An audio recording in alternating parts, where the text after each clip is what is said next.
It's been a tale of two seasons for Brian Thomas. After his rookie season in 2024, the future looked bright for him. After putting up over 85 catches, close to 1,300 yards, and 10 touchdowns, it looked like he was on track to being one of the elite wide receivers in the NFL. But the sophomore slump was real for Thomas in 2025. With expectations set high for him, he disappointed, posting under 50 catches, just over 700 yards, and only 2 touchdowns. So what happened? Was his rookie year just a fluke? Is he destined to be a one-year wonder? Or is there hope for him to bounce back and have another productive year in 2026? Let's break it down. Coming into the NFL, the consensus on Brian Thomas was this. He was a super freak athlete with an amazing combination of size, speed, and strength.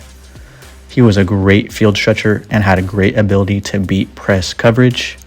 And he wins on go routes at a super high rate. But he had an underdeveloped full route tree, had problems with concentration drops, and his route breaks on short and intermediate routes needed to improve.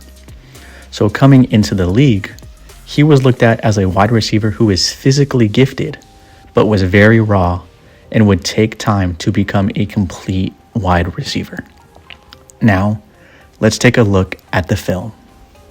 So I started by going back and watching Thomas's tape from 2025. And I'm going to be completely honest, it was bad. Worse than I remember. I watched all of Thomas's targets, and it didn't take long, because he was only targeted 91 times. The first thing that shows up immediately on the 2025 tape is drops. Thomas had over a handful of bad drops. The first 2 weeks of the season, Thomas had 3 drops, and that's foreshadowing for what's in store for the rest of the season. I counted 11 total drops on the season, and I gotta keep it real. That's ass. And to go back to a scouting report I just mentioned, one of the knocks on him was concentration drops. Hard to argue against that with this tape.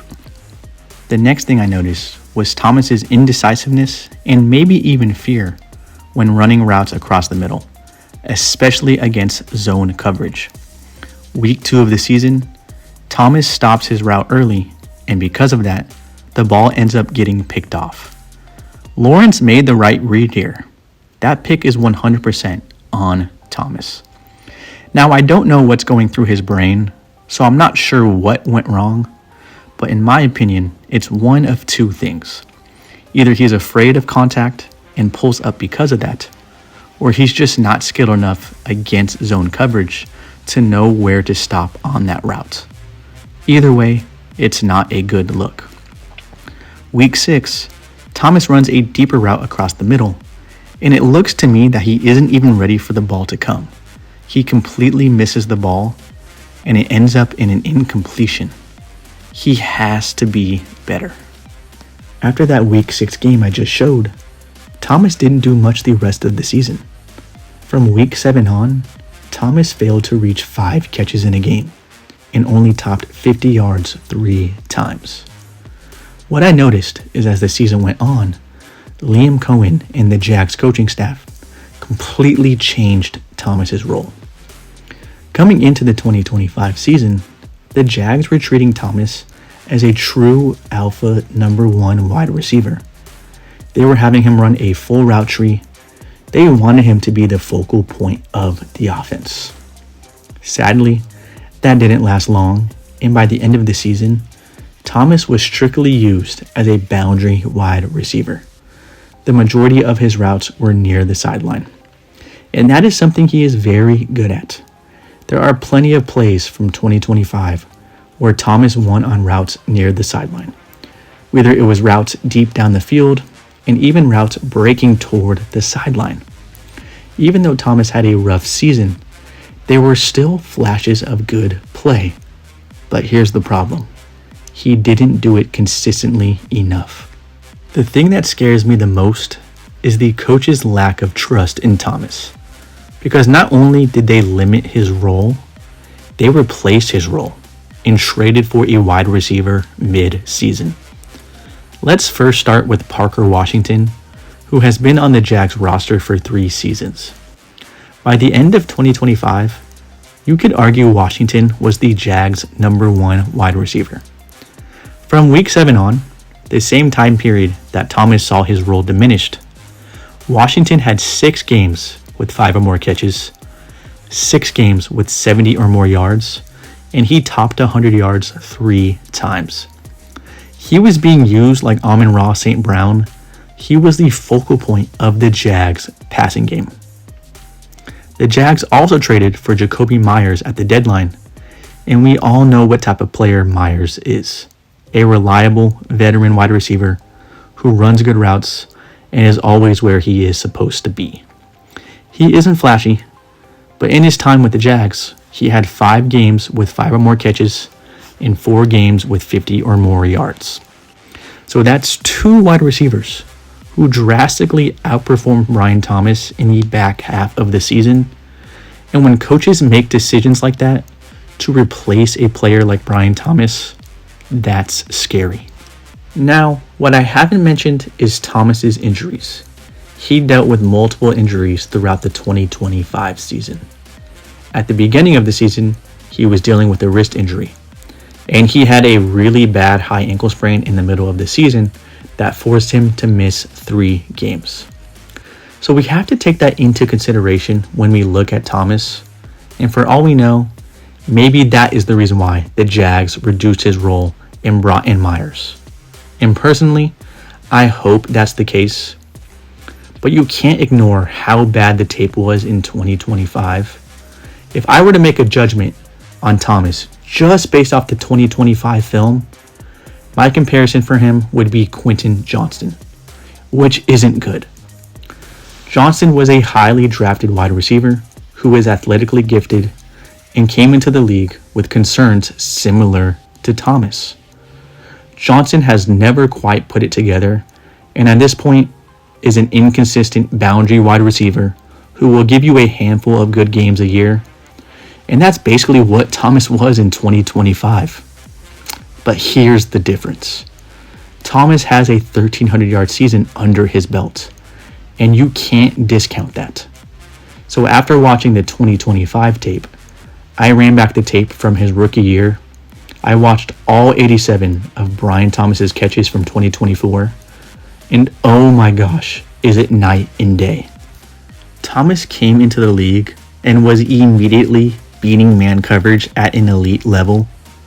Week 4 against Houston, one of the best defenses in the league, Thomas put up 6 catches for 86 yards and a touchdown, and there are multiple times where he torches man coverage. Week 6 versus the Patriots, Christian Gonzalez, one of the best cornerbacks in the league, traveled with Thomas the whole game, and Thomas bullied him. He had 5 catches for 89 yards and a touchdown. Basically the whole season, if Thomas was matched up one-on-one on the boundary, he was most likely going to win that battle. He looked like an absolute alpha. He made tons of plays downfield and showed great body control and hands.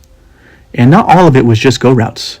He displayed some good comeback and stop routes on the boundary, but he also made defenders miss across the middle as well. It was really impressive. The next thing that really stood out was how dominant he was in the red zone. He made defenders look silly countless times and was an absolute red zone monster his rookie season. If he's matched up one-on-one in the red zone, throwing to him is a high percentage play. I'm so glad I went back and watched his rookie tape because it makes me feel a lot better on my evaluation that I had, because I told all of you guys to draft him early in fantasy in 2025, and obviously that didn't work out, but at least I understand why I had that thought initially. If I were to make an evaluation on Thomas based on his rookie tape, I think he's another version of Mike Evans, an absolute dominant X-receiver that can win one-on-one down the field and on the boundary at a high rate, and an absolute red zone demon. Mike Evans is a future Hall of Famer, a Super Bowl champion, and a clear wide receiver 1 in the league. If Thomas can end up being that, the Jags and everyone rooting for him will be 100% happy. Now, I will say, I was hoping to see more than just ex-boundary wide receiver stuff from Thomas in his rookie tape, but there wasn't much.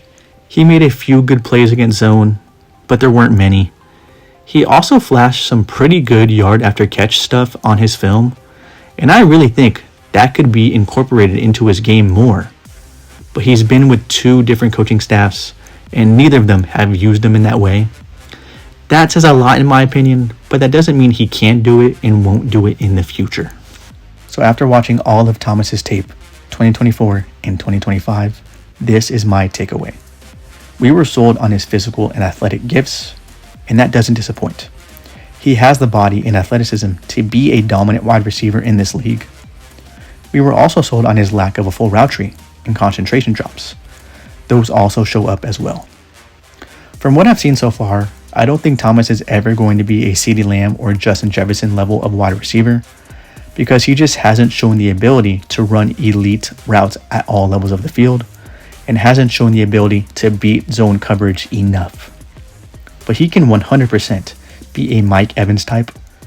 Mike Evans is a one-trick pony. All of his success comes on the boundary. Literally, that's all he does.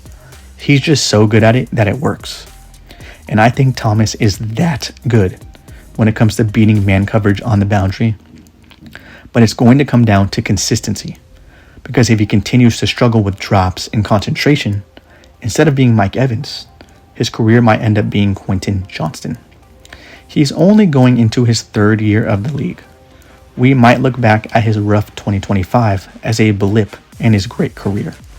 Or we might look back at his rookie season as a one-hit wonder season. Only time will tell. I'm definitely rooting for Thomas to have a bounce back 2026 because I truly believe he has the tools to be a number 1 wide receiver in the NFL.